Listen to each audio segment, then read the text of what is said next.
तो गाइस ये स्टोरी है 26 साल का जॉन एडवर्ड जोन्स की, जिन्होंने अपने लाइफ का लास्ट 27 आवर एक केप में बिल्कुल अपसाइड डाउन पोजीशन में गुजारा। जॉन, उसके छोटा भाई जोस, कुछ फैमिली मेंबर्स और कुछ फ्रेंड के साथ यूटा लेक के करीब एक केप एक्सप्लोर करने के लिए जाते हैं। इस केप का नाम था नट्टी पट्टी केप, जहाँ पे करीब 1 घंटे तक सब कुछ ठीक ठाक ही चल रहा था। सभी बहुत इंजॉय भी कर रहे थे। वो लोग अभी तक बिग स्लाइड एरिया को एक्सप्लोर कर रहे थे।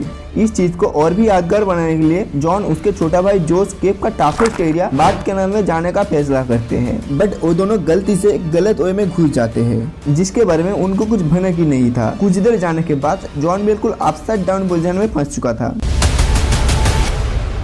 तो इसके बाद आखिर क्या हुआ, ये जान के अच्छे से अच्छे लोगों का डर के मारे बुरा हाल हो जाता है। My brother is stuck really bad. तो स्वागत है हमारा मोस्ट हॉरिफाइंग नट्टी पट्टी केप ट्रेजेडी ब्रेकडाउन वीडियो में।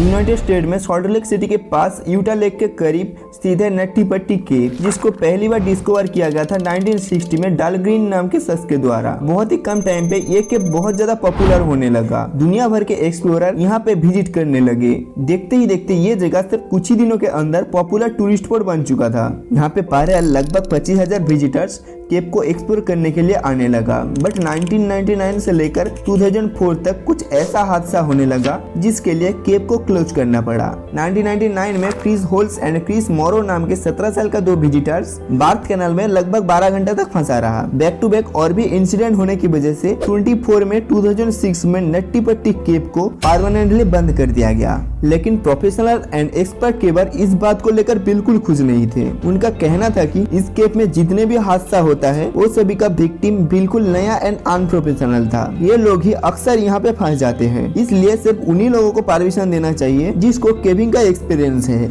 इस चीज को लेकर बहुत सोचने के बाद ऑफिशियल लगभग 3 साल बाद 18 में 2009 में केप को रीओपन करने का फैसला लिया। बट इसके साथ कुछ रूल्स भी रखा गया। पहला, केप में जाने का 21 दिन पहले केप अथॉरिटी से परमिशन लेना पड़ेगा और हर एक ग्रुप में मिनिमम 2 लोगों के पास केविंग एक्सपीरियंस रहना ही चाहिए। इसके लिए एक न्यू कमेटी भी बनाया गया। तो ये है 26 साल का जॉन एडवर्ड जोन्स, जिसका हाल ही में शादी हुआ था इमिली के साथ। उनका एक बच्चा था और रिसेंटली उनके वाइफ प्रेग्नेंट भी थी। जॉन यूनिवर्सिटी ऑफ वर्जीनिया में पेडियाट्रिक कार्डियोलॉजी का एक स्टूडेंट था। जॉन रिसेंटली हॉलीडेज में अपने घर में आया था। ये एक साथ बिताने वाला पल को और भी यादगार बनाने के लिए सब लोग मिलकर एक केप एक्सप्लोर करने का सोचा, जो कि उनके जिंदगी का सबसे बड़ा डरावना पल होने वाला था, जिसको वो चाहकर भी कभी भूल नहीं सकते। 24 नवंबर 2009 जॉन, उसके छोटा भाई, फैमिली मेंबर्स और कुछ फ्रेंड मिलकर रात के 8 बजे नट्टी पट्टी केप के अंदर जाने वाले थे, जिसका परमिट मिलने में उनको कुछ ज्यादा परेशानी नहीं हुई, क्योंकि जॉन और उसके छोटा भाई जोस को पहले से ठीक ठाक केविंग एक्सपीरियंस था। बचपन में उनके पापा उनको अक्सर ही छोटा मोटा केप एक्सप्लोर करने के लिए ले जाते थे। तो फाइनली जॉन और सारे टीम मेंबर्स रात के 8 बजे केप में घुसते हैं, जिसका एंट्रेंस का साइज था सिर्फ 30 इंच। पहले के 1 घंटा सब कुछ ठीक ठाक ही चल रहा था। सब लोग मजाक मस्ती में एक्सप्लोर कर रहे थे। उन्होंने लगभग बिग स्लाइड एरिया को खत्म ही कर चुके थे। तभी जॉन अचानक से रुक जाते हैं और पॉकेट में रखा हुआ मैप को कुछ देर देखने के बाद भाई जोस और 2 दोस्तों के साथ कुछ डिस्कशन करने के बाद तो फाइनली वो लोग डिसाइड करते हैं वो सभी केप का सबसे deepest, narrow and challenging bath canal visit करेंगे। ये सेक्शन इतना ज्यादा पतला एंड टाइट है कि इसमें आज तक सिर्फ कुछ ही लोग इसका इतना करीब जा पाया और इसका रास्ता ढूंढना भी बहुत ज्यादा मुश्किल है। ये बिग स्लाइड एरिया को पार करने के बाद एक लॉन्ग टाइट पैसेज मिलता है, जहाँ पे जॉन, उसके छोटा भाई जोस और 2 दोस्त घुसने का प्लान कर रहे थे और बाकी सभी मेंबर्स यहाँ पे रुकने का फैसला लेते हैं, क्योंकि सिर्फ वो 4 लोग ही ऐसा था जो उन तंग रास्तों में से जा सकता था। प्लान मुताबिक इनको इस टाइट एरिया को पार करने के बाद और एक लॉन्ग टाइट पैसेज मिलेगा और इसको पार करने के बाद एक छोटा सा रूम मिलेगा, जहां से वो इजीली टर्न लेकर इस पैसेज को पार करते हुए बाहर निकल सकता है। तो जैसे तैसे करके इस जगह को पार करने के बाद जॉन और जोस बाथ कैनाल में घुस जाते हैं। बट ये उनके लाइफ का सबसे बड़ा गलती था। जॉन और जोस अनजाने में कॉम्प्लीटली गलत रूट में घुस गया था, जिसका ज्यादातर हिस्सा अभी तक अनएक्सप्लोर्ड है। ये सभी प्लान जॉन का ही था, इसलिए जॉन सबसे आगे था और उसके बाद उसका भाई जोस। आगे बढ़ते हुए उनके सामने बार बार चट्टाने और बहुत ऑब्स्टिकल भी आ रहा था, जो कि उनके रास्ते को ब्लॉक कर रहा था। जॉन और जोस दोनों भाई बहुत हेल्दी एंड फिट था, इसलिए वो लोग अपने हाथ पैरों को और साथ ही साथ अपने पूरे बॉडी को प्रॉपर डायरेक्शन में मूव करके फोल्ड करके आगे बढ़ रहा था, जिसको पार करते हुए दोनों भाई को दिक्कत भी हो रहा था। कुछ देर बाद जॉन कॉर्स्कू नाम का एक एरिया में पहुंचता है, जहाँ पे जगह और भी टाइट था। फिर भी वो आगे बढ़ रहे थे। सिर्फ वही उम्मीद में कि इसके बाद एक बिग रूम आएगा जहां से वो इजीली टान ले सकता है। जॉन एक्चुअली में सोच रहा था वो अभी तक बाथ कैनल में ही है, ये ना जाने की वो एक गलत एंड अनएक्सप्लोर्ड एरिया में घुस चुका था। जॉन जैसे तैसे करके कॉर्स्को एरिया को भी पार कर जाता है, बट इसके बाद और भी एक चैलेंजिंग जगह मिलता है जहाँ पे बॉडी को साथ 90 डिग्री बेंड करके निकलना पड़ता है। ठीक इसी जगह पे ही 5 साल पहले 16 साल का एक लड़का ब्रॉक क्लार्क इसी एरिया में बिल्कुल बुरी तरीके से फंस चुका था, जिसका हाइट सिर्फ 5 फुट 7 इंच थी और वेट 63 kg, जिसको रेस्क्यू करने में 14 घंटे से भी ज्यादा टाइम लगा था। इसी एग्जैक्ट स्पॉट पे जॉन भी था, पर इसका हाइट था 6 फीट एंड वेट था 90 kg के आसपास। बट जॉन अपने हाथ पैरों को मोड़ के बॉडी को स्क्विच करके जैसे तैसे करके इस जगह को पार कर जाता है। लेकिन इसको पार करते टाइम जॉन के मन में वापस लौटने का भी ख्याल आ रहा था, बट इसके लिए अब बहुत देर हो चुका था। लेकिन इतने तकलीफ के बाद भी जॉन आगे बढ़ता रहा बिग रूम के उम्मीद में। जॉन इस टाइट पैसेज को पार करने के बाद सडनली नीचे की तरफ डाउनवर्ड में स्लाइड होने लगता है।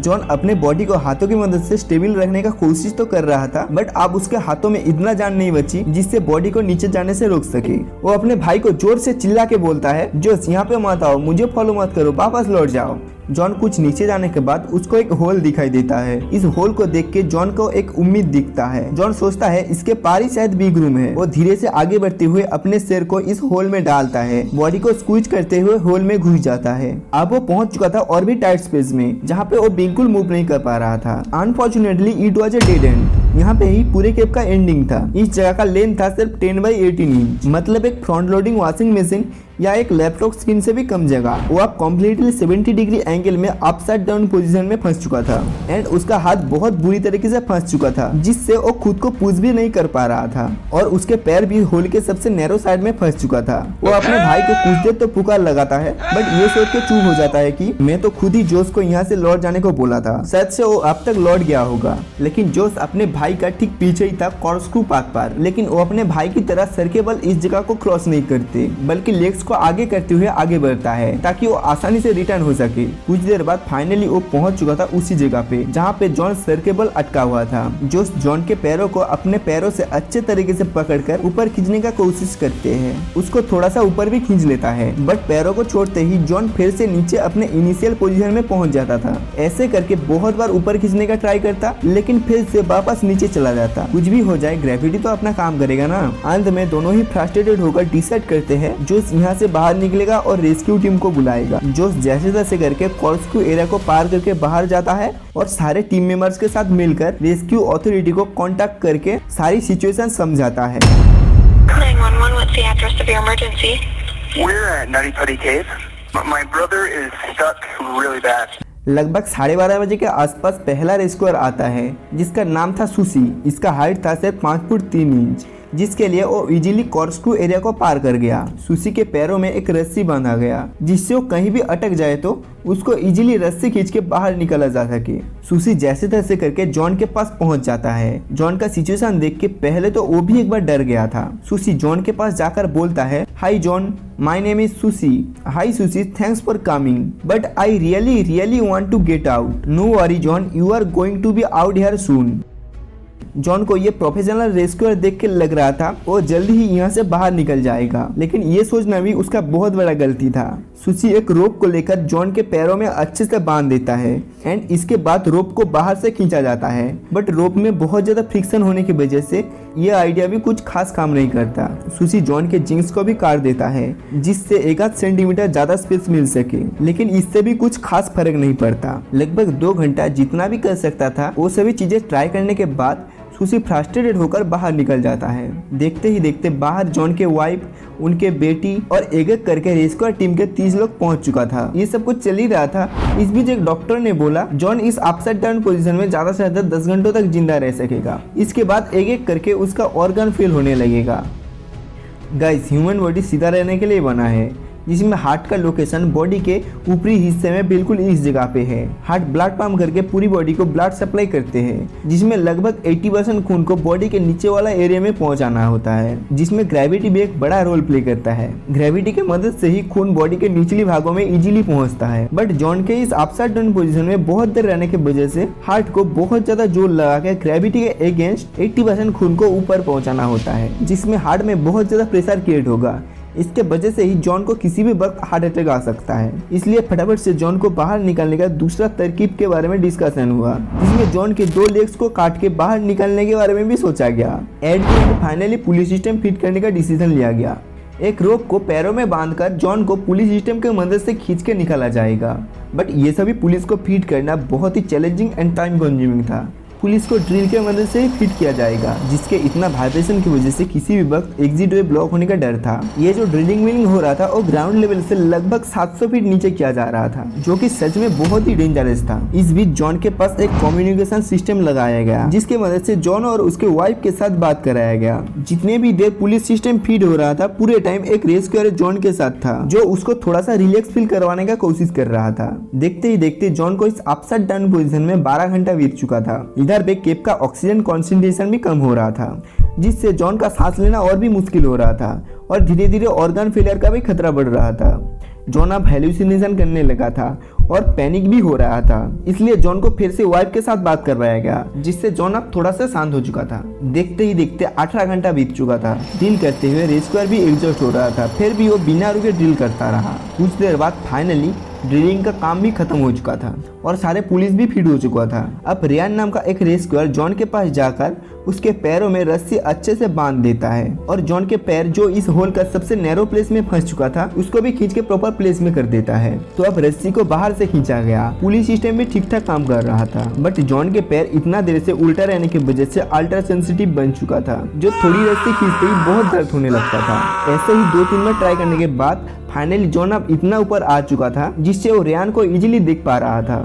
बट जॉन का पैर बार बार सीलिंग में टच हो रहा था। कुछ देर पैरों को इधर उधर मूव करने के बाद भी बार बार वो सीलिंग में अटक रहा था। तो फाइनली रियान पैर को तोड़ के निकलने का फैसला करते हैं। लास्ट कुछ बार ट्राई करने के बाद सक्सेसफुली पैर भी निकल चुका था, बट तभी ऐसा कुछ हो जाता है जिसको किसी का उम्मीद नहीं था। जो ना होता तो जॉन शायद से बच भी सकता था। अनफॉर्चुनेटली पुलिस सिस्टम का एक पुली निकल जाता है, जो कि रियान के ठीक ऊपर ही था, जो कि टूटकर सीधा रियान के सर पर जाके लगा। इसके लिए रियान कुछ देर तक अनकॉन्शियस हो जाता है और जॉन स्पीड में फिर से होल में अटक जाता है। इस बार शायद से जॉन के सिर पे भी चोट लगा था। रियान को होश आने के बाद पहले तो कुछ समझ नहीं पाता आखिर उसके साथ क्या हुआ था, बट कुछ सेकंड बाद वो नोटिस करता है उसके सिर से बहुत ज्यादा ब्लीडिंग हो रहा है। तो इसको फटाफट से बाहर निकल के हॉस्पिटल में भेज दिया जाता है। बट अब तक जॉन का मूवमेंट भी बिल्कुल बंद हो चुका था। एक बार फिर से पुलिस सिस्टम को ड्रिल के द्वारा फिक्स किया जाता है, जिससे और भी 1 घंटा चला जाता है। तो इस बार जॉन के फादर को भेजा जाता है, जो कि जॉन के पैरों में फिर से रोप बांधकर ऊपर खींचने का ट्राई करता है। इस बीच जॉन का कुछ रिस्पॉन्स नहीं आ रहा था,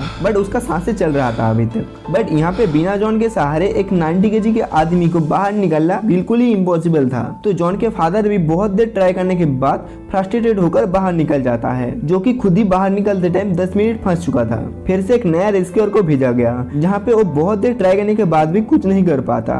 अब सिचुएशन और भी सीरियस हो चुका था। पहले कुछ टाइम तक तो जॉन के सांसें सुनाई दे रहा था, बट अभी तो वो भी सुनाई देना बंद हो गया। इसलिए सभी रेस्क्यूअर्स के टीम सिचुएशन को देखते हुए एक मेडिकल प्रोफेशनल को भेजने का डिसीजन लिया। हालांकि सभी को अंदाजा हो चुका था जॉन शायद से अभी नहीं रहा। डॉक्टर जॉन को चेकअप करने के बाद जॉन को डेड डिक्लेयर कर देता है। तो फाइनली जॉन एडवर्ड जोन्स 26 घंटे तक मौत से लड़ाई करने के बाद 25 नवंबर 11:46 मिनट 2009 में ऑफिशियली डेड अनाउंस कर दिया गया। इसके बाद भी बहुत देर तक बॉडी को बाहर निकलने का कोशिश किया गया, फिर भी बॉडी को नहीं निकल पाया। बॉडी को यहीं पर ही छोड़ने का फैसला किया गया। 7 दिन बाद केप के एंट्रेंस को भी सीमेंट से हमेशा के लिए बंद कर दिया गया। 137 रेस्क्यूअर 27 घंटे तक लगातार ट्राई करने के बाद भी जॉन को रेस्क्यू नहीं कर सका। शायद से जॉन का फाइनल किस्मत यही थी। एनीवे, जॉन के यादों में उसके फैमिली मेंबर के द्वारा केप के एंट्रेंस में एक फ्लैग लगाया गया, जो कि आप देख ही सकते हो।